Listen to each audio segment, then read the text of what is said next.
الحمد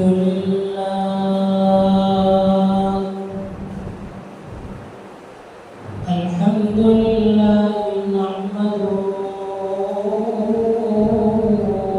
ونستعينه ونستغفره ونعوذ بالله من شرور أنفسنا ومن سيئات أعمالنا من يهده الله فلا مضل له ومن يضلله فلا هادي له وأشهد أن لا إله إلا الله وحده لا شريك له وأشهد أن محمدا عبده ورسوله أرسله بالحق بشيرا ونذيرا وداعيا إلى الله بإذنه وسراجا منيرا أما بعد فإن خير الحديث كتاب الله وخير الهدي هدي محمد صلى الله عليه وسلم وشر الأمور محدثاتها وكل محدثة بدعة وكل بدعة ضلالة وكل ضلالة في النار. أعوذ بالله السميع العليم من الشيطان الرجيم. بسم الله الرحمن الرحيم. إن الله وملائكته يصلون على النبي يا أيها الذين آمنوا صلوا عليه وسلموا تسليما. اللهم صل على محمد وعلى آل محمد كما صليت على إبراهيم وعلى آل إبراهيم إنك حميد مجيد. اللهم بارك على محمد وعلى آل محمد كما باركت على إبراهيم وعلى آل إبراهيم إنك حميد مجيد. حمد و ثنا کے بعد تمام تعریفات، تسبیحات، تکبیرات اللہ وحدہ لا شریک کے لیے جو ساری کائنات کا نظام تنہا اکیلے اور یکتا چلانے والا ہے،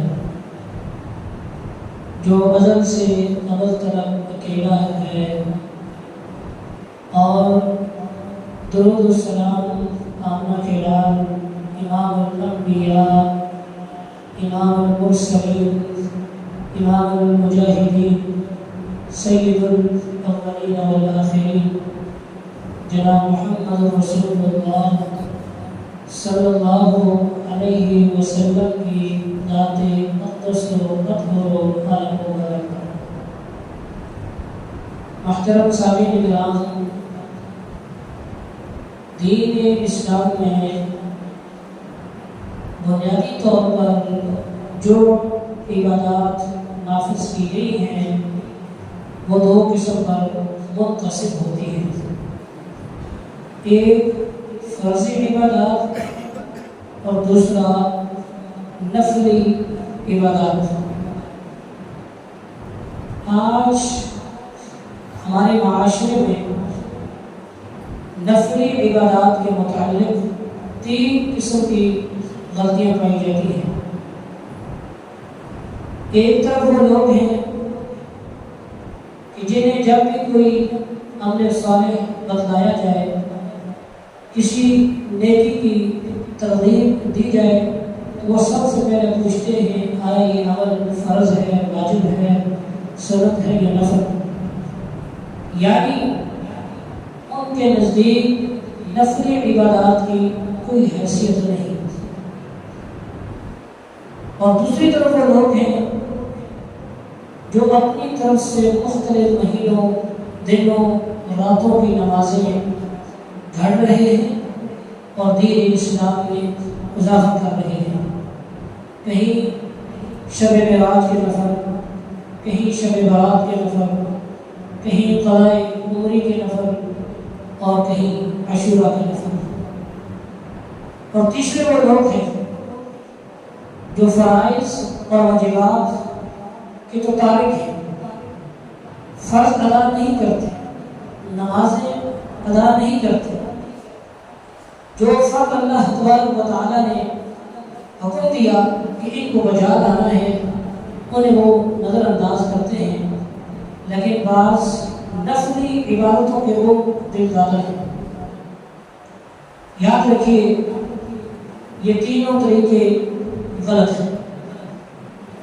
وہ نمازیں، وہ عبادتیں جو قرآن و سنت میں بیان کی گئی ہیں، انہیں جان بوجھ کر نظر انداز کرنا جائز و درست نہیں، اور اپنی طرف سے مختلف مہینوں، دنوں کی راتیں، نمازیں دین اسلام میں گھڑنا، اضافہ کرنا، یہ بھی جائز اور درست نہیں۔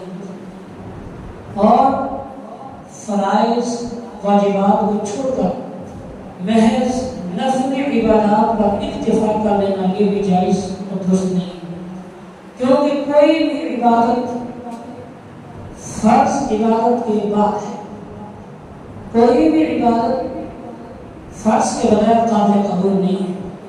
اگر فرض میں کوتاہی ہے، فرض نمازیں ادا نہیں کرتا، جن چیزوں کا اللہ تبارک و تعالیٰ نے حکم دیا ہے کہ انہیں ہر حال میں کرنا ہے، وہ حکم اللہ رب العالمین کا بجا نہیں لاتا، لیکن بعض نفلی عبادتیں ہیں وہ کرتا ہے، تو یاد رکھیے اس عبادت کا اللہ کے ہاں کوئی اجر نہیں، یہ عبادت اللہ کے ہاں قابل قبول نہیں، کیونکہ کوئی بھی عبادت فرائض اور واجبات کے بغیر اللہ کے ہاں قابل قبول نہیں۔ اسی لیے درست طریقہ زندگی یہ ہے کہ فرائض اور واجبات کی پابندی کے ساتھ ساتھ نفلی عبادات کا اہتمام کیا جائے، نفلی عبادات کا معمول بنایا جائے۔ اللہ رب العزت نے قرآن کریم میں اور رسول اکرم صلی اللہ تعالی علیہ وسلم نے احادیث مبارکہ میں ان لوگوں کی تعریف بیان فرمائی ہے جو فرائض اور واجبات کے ساتھ نفلی عبادات کا اہتمام کرتے ہیں، جو نوافل کا اہتمام کرتے ہیں، معمول بناتے ہیں، تو اللہ رب العالمین نے ان لوگوں کی تعریف بیان فرمائی ہے۔ اللہ تبارک و تعالیٰ ایسے لوگوں سے محبت فرماتے ہیں، کیوں کہ دین اسلام میں نفلی عبادات کی بڑی اہمیت، بڑی فضیلت، بڑی افادیت بیان کی گئی ہے۔ تو آج کے خطبہ جمعہ میں انشاءاللہ العزیز ہم چند نفلی نمازوں کا تذکرہ کریں گے، وہ نمازیں جنہیں ہم معمولی سمجھ کر نظر انداز کرتے ہیں، ہمارے نزدیک ان کی کوئی حیثیت، کوئی مقام، کوئی مرتبہ نہیں، مگر اللہ رب العالمین کے ہاں وہ نفلی عبادتیں، وہ نمازیں اس قدر مقام، فضیلت اور اہمیت رکھنے والی ہیں۔ سب سے پہلی نماز سنن رواتب، فرض نمازوں کے آگے پیچھے ادا کی جانے والی رکعتوں کو سنن رواتب کہا جاتا ہے۔ یہ ہے تو نفلی نماز، مگر اس کی فضیلت دیکھیے۔ سیدہ ام حبیبہ رضی اللہ تعالی عنہ بیان کرتی ہیں کہ رسول اللہ صلی اللہ علیہ وسلم نے ارشاد فرمایا من صلى في يوم وليلة 12 ركعة بني له بيت في الجنة، جس شخص نے دن اور رات میں 12 رکعت نماز پر محافظت اختیار کی، بنی له بیت فی الجنہ، جنت میں اس کے لیے عالیشان گھر تعمیر کرتے ہیں۔ وہ نمازیں کون سی ہیں؟ 4 قبل الظہر، 4 ظہر سے پہلے، ورکعتین بعدها، 2 ظہر کے بعد، ورکعتین بعد المغرب، 2 مغرب کے بعد، ورکعتین بعد العشاء، 2 عشاء کے بعد، ورکعتین قبل صلاۃ الفجر، اور 2 رکعت نماز فجر سے پہلے۔ جو انسان ان نوافل پر اپنا معمول بناتا ہے، اہتمام کرتا ہے، تو اللہ تبارک و تعالی جنت میں اس کے لیے عالیشان محل تعمیر فرماتا ہے۔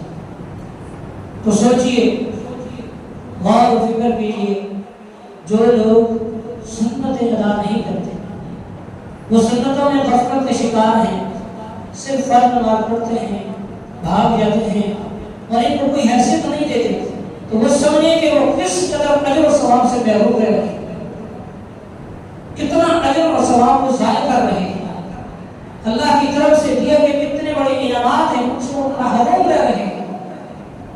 اسی طرح سیدہ عائشہ صدیقہ رضی اللہ تعالی عنہا کہتی ہیں کہ رسول اللہ صلی اللہ علیہ وسلم نے ارشاد فرمایا رکعۃ الفجر خیر من الدنیا وما فیها، فجر کی 2 رکعت سنت ہے، دنیا کے اندر جو کچھ بھی ہے اس سب سے بڑھتا ہے۔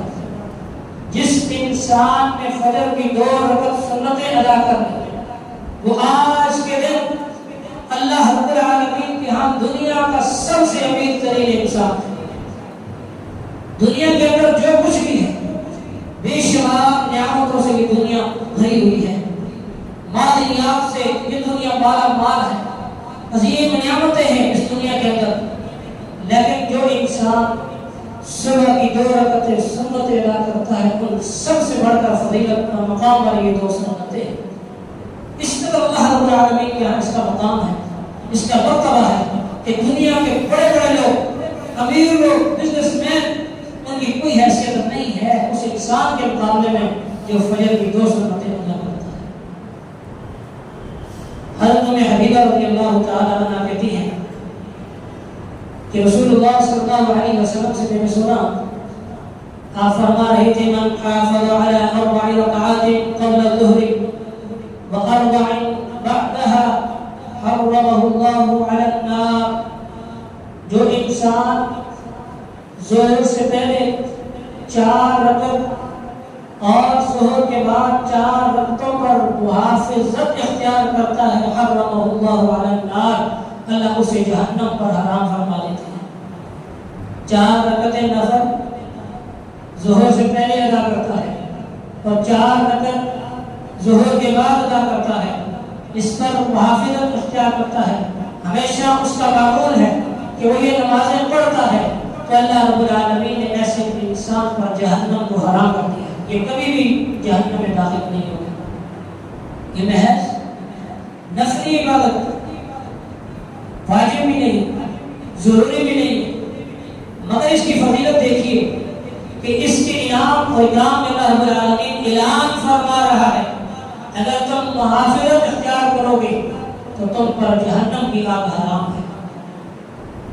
اور اسی طرح آپ دیکھیے کہ ہم کس طرح عملی کوتاہی کا شکار ہیں، کس طرح ہم نفلی عبادات سے بھاگنے والے ہیں، نفلی عبادات کو ہم حیثیت نہیں دینے والے، لیکن اللہ رب العالمین کے ہاں ان کا مقام، ان کا مرتبہ، ان کی فضیلت، ان کی اہمیت دیکھیے۔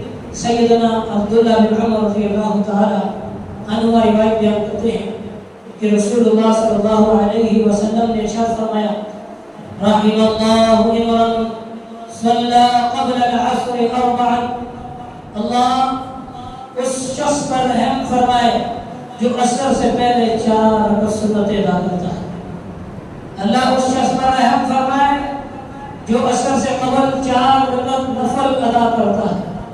ہم سمجھتے ہیں کہ عصر کی صرف 4 رکعتیں ہیں، صرف فرض نماز ہی ہے وہ پڑھتے ہیں، مگر اس سے پہلے جو 4 رکعتیں ہیں اسے ہم نظر انداز کرتے ہیں اور ہمیں معلوم ہی نہیں کہ اس کا اجر و ثواب کیا ہے۔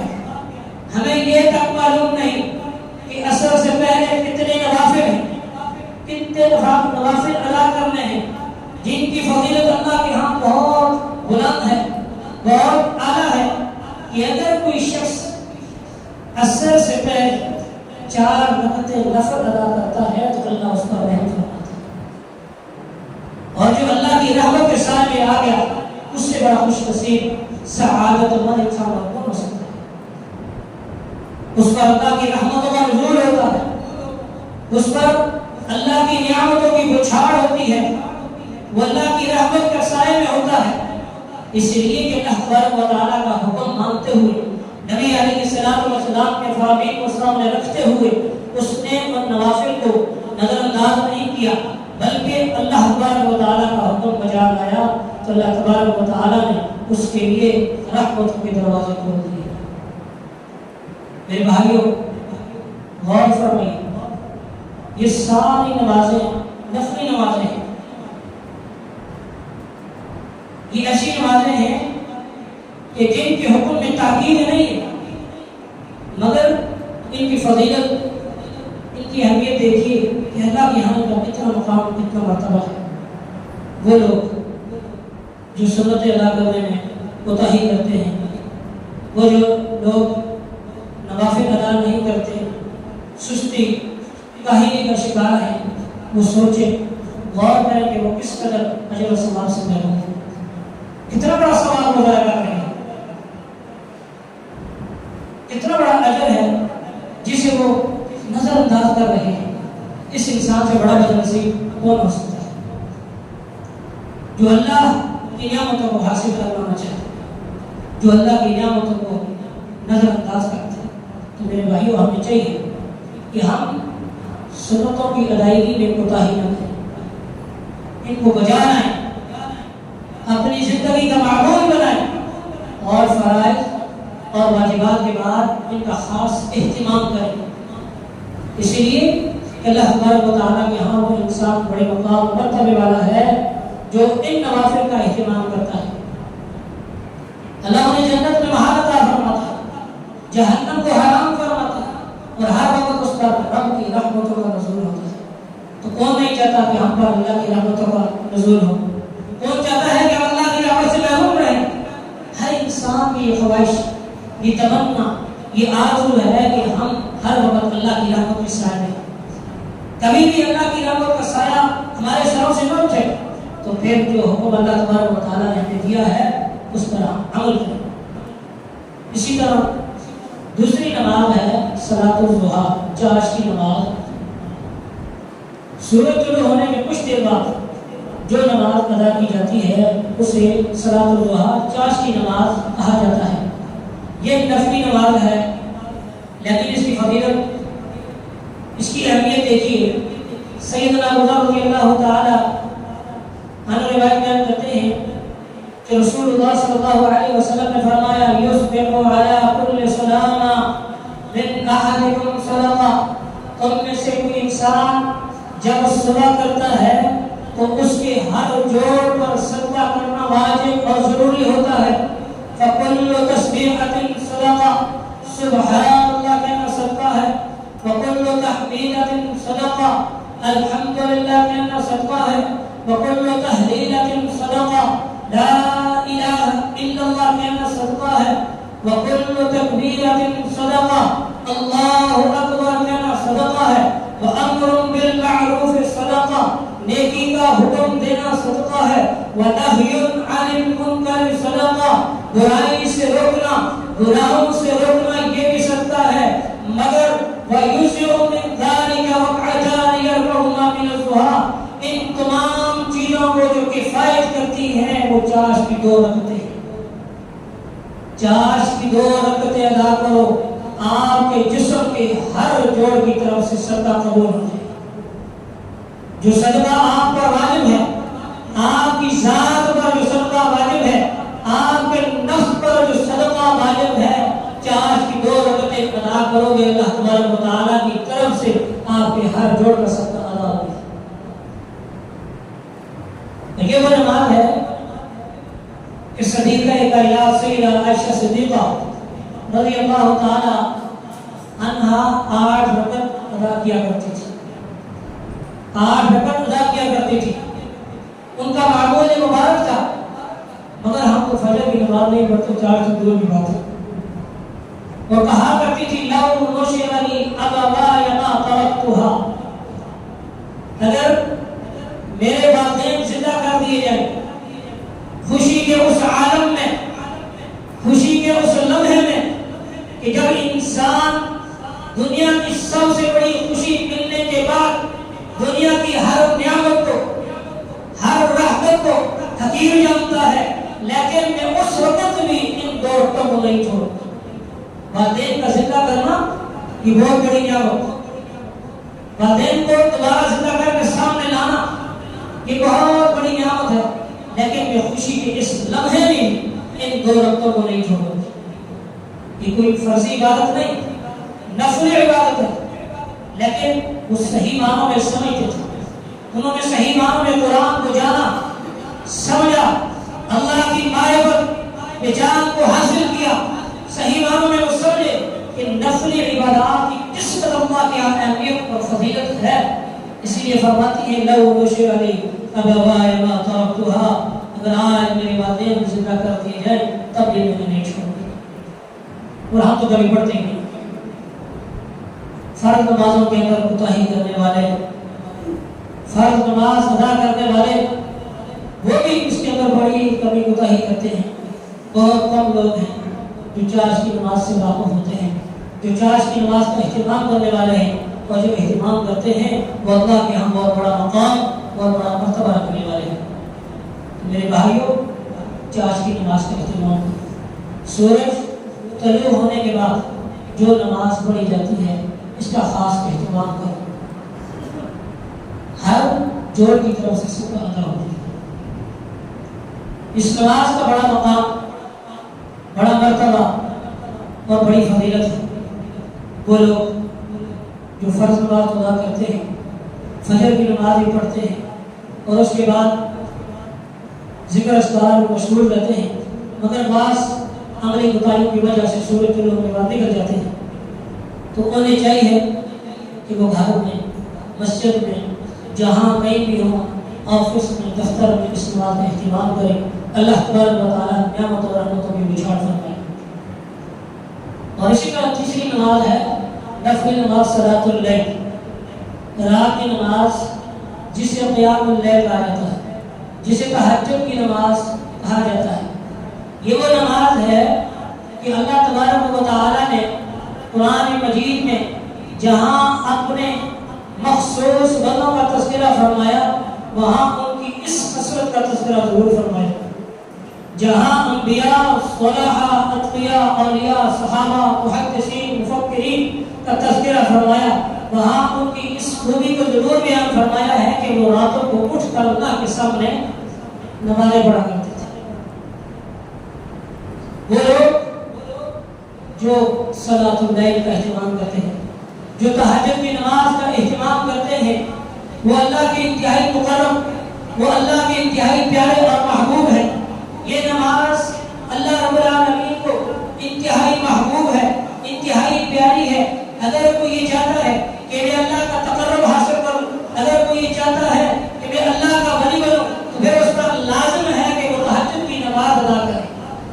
تہجد کی نماز یہ اللہ کا تعارف متعارف کراتی ہے. تہجد کی نماز کے ذریعے سے ہم اللہ کا قرب حاصل کرتے ہیں. تہجد کے ذریعے سے انسان اللہ کا ولی بنتا ہے، اس کے علاوہ کوئی اور راستہ نہیں. اس نماز کی فضیلت اہمیت دیکھیے. اللہ تبارک و تعالیٰ قرآن مجید فرمان میں ارشاد فرماتے ہیں لیسوا سواء من اہل الکتاب امۃ قائمۃ یتلون آیات اللہ آناء اللیل وهم یسجدون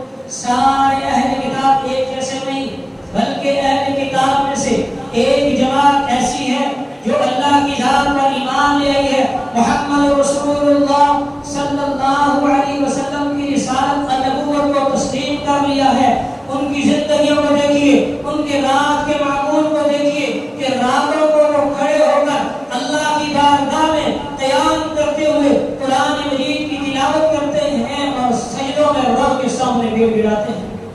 یہ وہ لوگ ہیں جو مسلمان ہوئے ہیں، جنہوں نے کلمہ پڑھا، کلمہ پڑھنے کے بعد رب کی ایسی معرفت حاصل ہوئی کہ راتوں کو وہ کھڑے ہو کر اللہ کی بارگاہ میں قیام کرتے ہیں. اور ایک اور مقام پر اللہ رب العالمین نماز تہجد ادا کرنے والوں اور اس تہجد کی فضیلت بیان کرتے ہوئے فرماتے ہیں وَعِبَادُ الرَّحْمَنِ الَّذِينَ يَمْشُونَ عَلَى الْأَرْضِ هَوْنًا، رحمان کے سچے بندے وہ ہیں جو زمین پر آہستگی کے ساتھ، نرمی کے ساتھ، عز و انکساری کے ساتھ چلتے ہیں. وَإِذَا خَاطَبَهُمُ الْجَاهِلُونَ قَالُوا سَلَامًا، جب جاہل لوگوں کا سامنا ہوتا ہے وہ بحث و مباحثے میں نہیں پڑتے، وہ ان کے ساتھ ٹکراؤ نہیں کرتے، بلکہ قالوا سلاما، سلام کہہ کر وہ کنارہ کشی اختیار کر لیتے ہیں. اس قدر اعلیٰ صفات کے مالک ہیں. والذین یبیتون لربہم سجدا وقیاما، راتیں آپ دیکھیں گے ان کی کہ وہ اللہ کی بارگاہ میں کھڑے ہیں، قرآن مجید کی تلاوت کر رہے ہیں، سجود کے اندر رب کے سامنے گڑ گڑا رہے ہیں، اپنے گناہوں کی معافی مانگ رہے ہیں. یہ ایسے لوگ دن کی اجالوں میں تکبر نہیں کرتے، دن کی روشنیوں میں لوگوں کے ساتھ دھوکہ فرار نہیں کرتے، ہیرا پھیری نہیں کرتے، بلکہ بڑے عاجز قسم کے لوگ ہیں. عزت و انکساری کے ساتھ، نرمی کے ساتھ زمین پر چلتے ہیں، لوگوں کے ساتھ خوش اسلوبی سے پیش آنے والے ہیں. لیکن جب کسی ایسے جاہل کے سامنے ان کا سامنا ہوتا ہے تو اس کے ساتھ بحث و مباحثہ بھی نہیں کرتے، سلام کہتے ہیں، کنارہ کشی اختیار کرتے ہیں. لیکن ان کی راتیں اگر آپ دیکھیں تو راتوں کو وہ اللہ کی بارگاہ میں کھڑے ہوتے ہیں.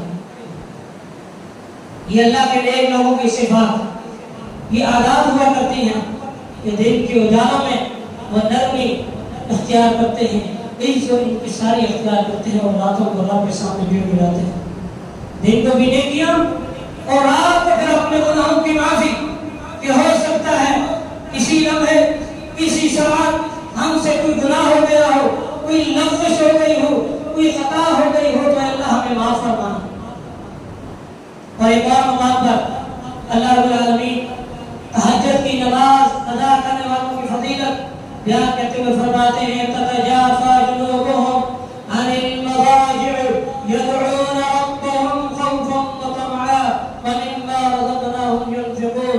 ان کی کروٹیں اپنے بستروں سے جدا رہتی ہیں اور یہ اپنے رب کو خوف اور امید کے ساتھ پکار رہے ہوتے ہیں.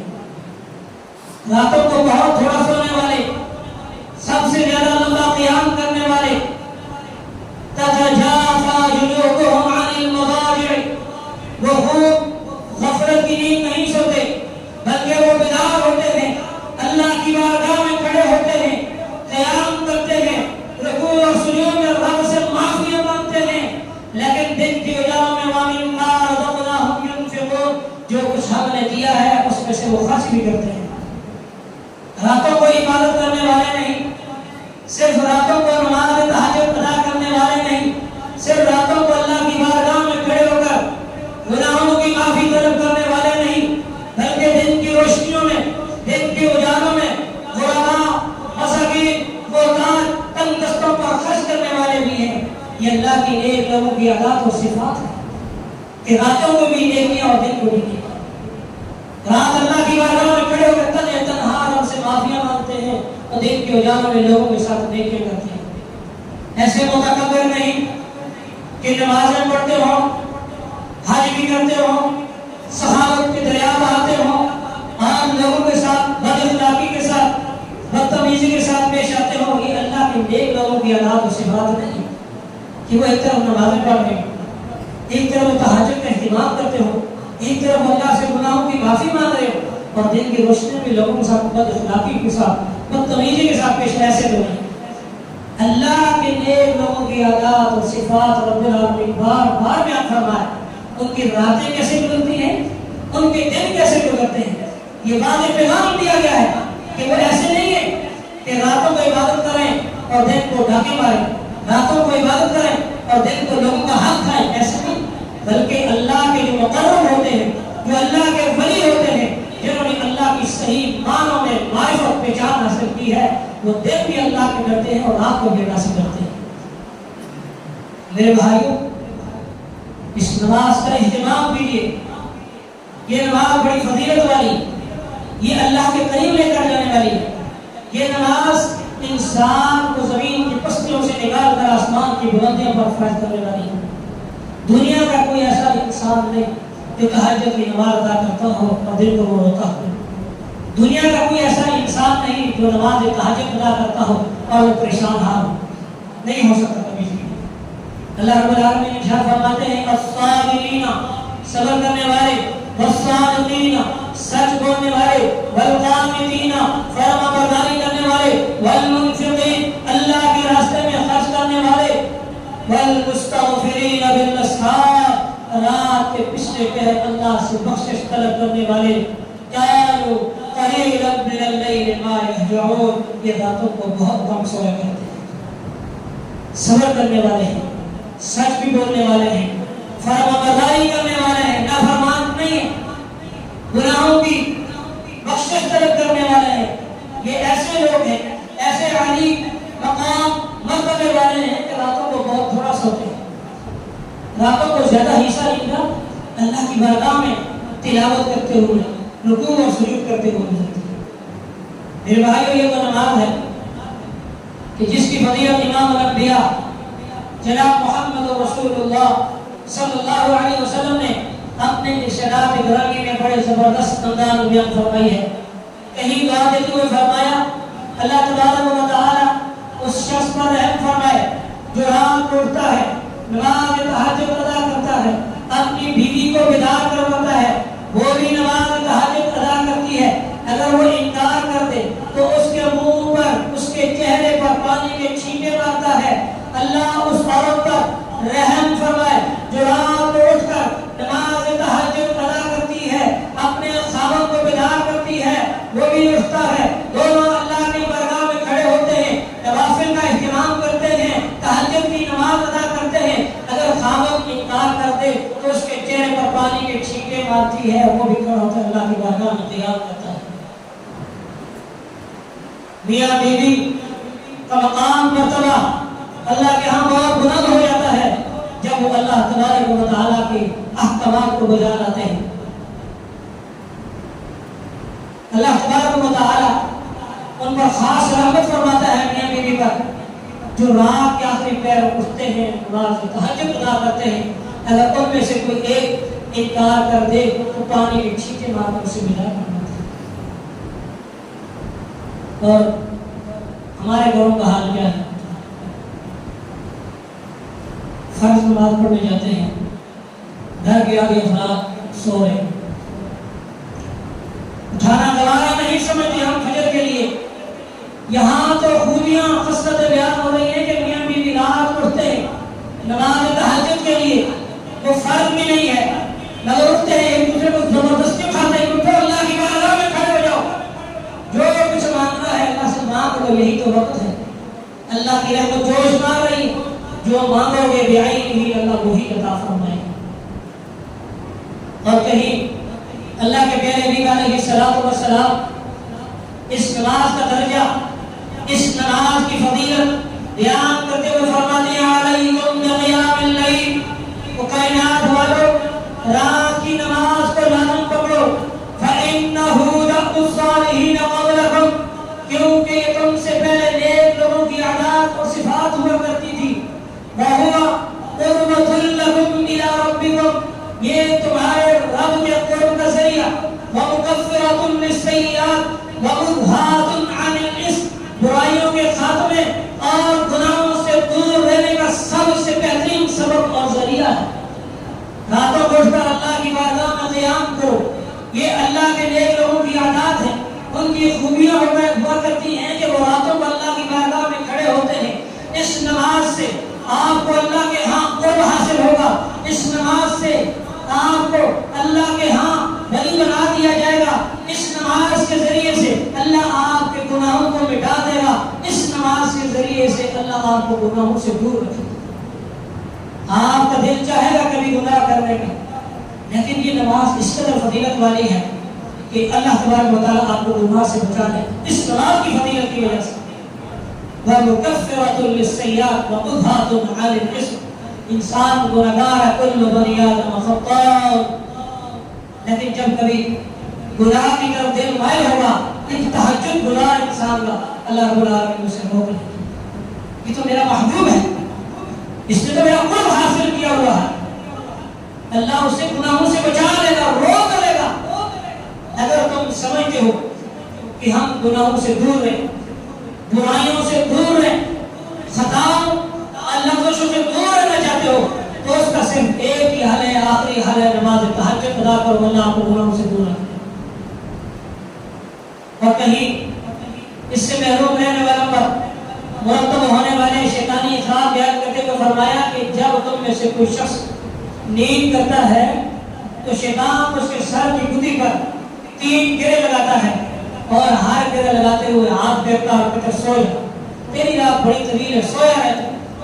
لیکن جب وہ اٹھتا ہے نماز تہجد کے لیے، اللہ کا ذکر کرتا ہے، ایک گرہ کھل جاتی ہے، جب وضو کرتا ہے دوسری گرہ کھل جاتی ہے، جب نماز کے لیے کھڑا ہوتا ہے تیسری گرہ کھل جاتی ہے، فَأَصْبَحَ نَشِيطًا طَيِّبَ النَّفْسِ وَإِلَّا أَصْبَحَ خَبِيثَ النَّفْسِ كَسْلَانًا۔ وہ صبح اس حال میں کرتا ہے کہ وہ چاق و چوبند زندہ دل ہوتا ہے، وگرنہ دیر سے سونے والا، وَإِلَّا أَصْبَحَ خَبِيثَ النَّفْسِ كَسْلَانًا، دیر سے سونے والا، دیر سے اٹھنے والا، نماز فجر میں نہیں پڑھتا، 8 بجے اٹھتا ہے، 10 بجے بیدار ہوتا ہے، وہ اس حال میں صبح کرتا ہے کہ اس کا ضمیر مردہ ہو چکا ہوتا ہے، وہ اس حال میں صبح کرتا ہے کہ اس کا دل مردہ ہوتا ہے، سستی کاہلی کا شکار ہوتا ہے۔ اگر آپ نے چاق و چوبند رہنا ہے، شجاعت و بہادری والا رہنا ہے، تو پھر صبح کی نماز پڑھنی ہوگی، پھر تہجد کی نماز کا اہتمام کرنا ہوگا۔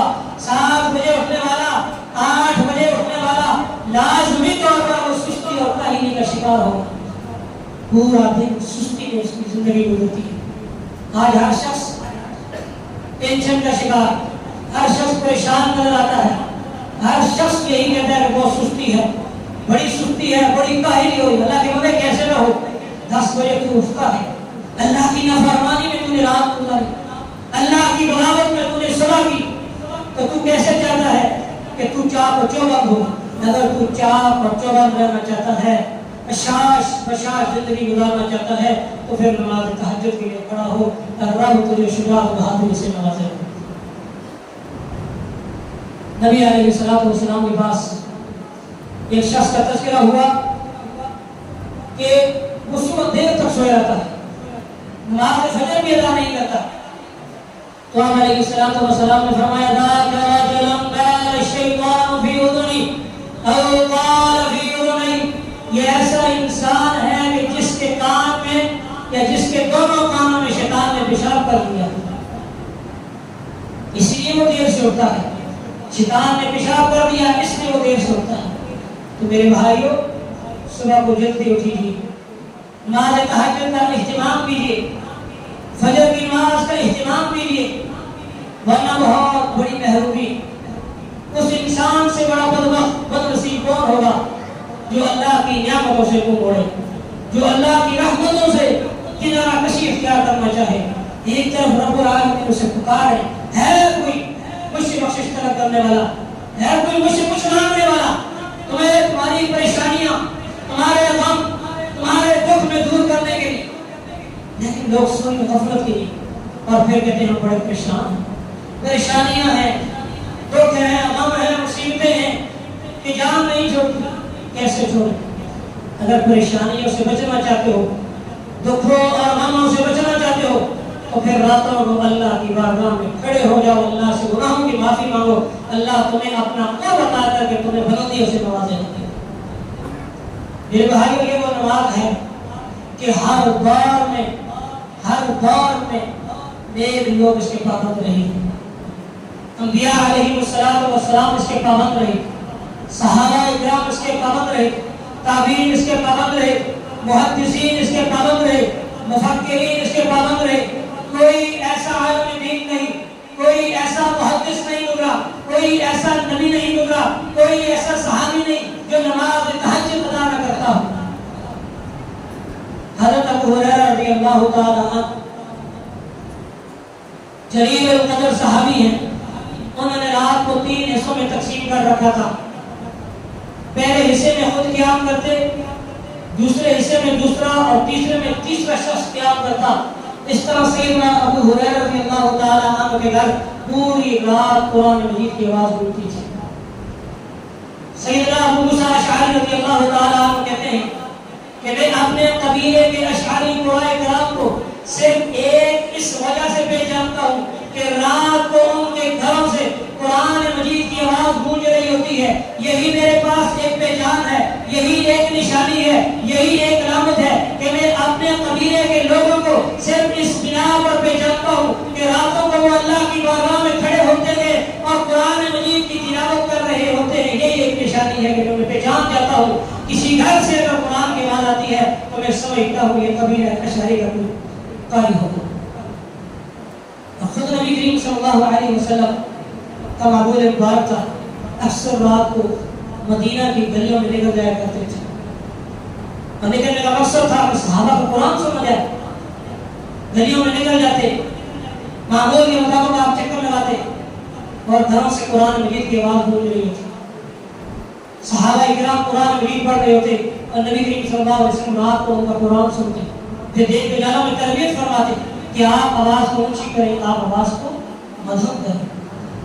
یہ مدینہ منورہ کا مبارک ماحول یہ سما تھا, مدینہ کی ریاست کا یہ سما تھا کہ ہر گھر سے قرآن مجید کی آوازیں گونجا کرتی تھی. آج ہمارے گھر بھی ہے. چکر لگائیے رات کو آخری پہر, آپ کو گانوں کی آوازیں نہیں, فلم ڈراموں کی آوازیں تو گونج رہی ہوگی لیکن قرآن کی آواز نہیں سنی. تو یہ ہماری اجتماعی غفلت, ہم اس قدر اللہ کی باغی ہو گئے, اللہ کے نافرمان ہو گئے کہ رات کے پچھلے پہر, رات کے اس پہر جب اللہ کی رحمت جوش میں ہوتی ہے اس وقت ہم اللہ سے بخشش طلب نہیں کرتے بلکہ مزید گناہ کر رہے ہوتے ہیں اور فلم ڈراموں میں جی لگایا ہوتا ہے. میرے بھائیوں, تب تک مولد ہے جب تک سانس کا دورہ ٹوٹا اور ختم.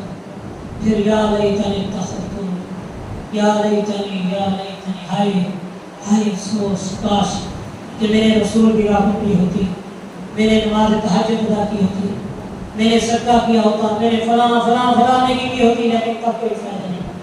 اس وقت کو غنیمت جانے, جب تک سانس ہے تو غنیمت ہے, مولد ہے, اس کو غنیمت جانے اور اپنے گناہوں سے اللہ کی بخشش طلب کریں, قرآن و سنت کے مطابق زندگی بسر کریں. اللہ تبارک و تعالیٰ سے دعا ہے کہ اللہ ہمیں صحیح معنوں میں قرآن و سنت پر چلنے کی توفیق عطا فرمائے.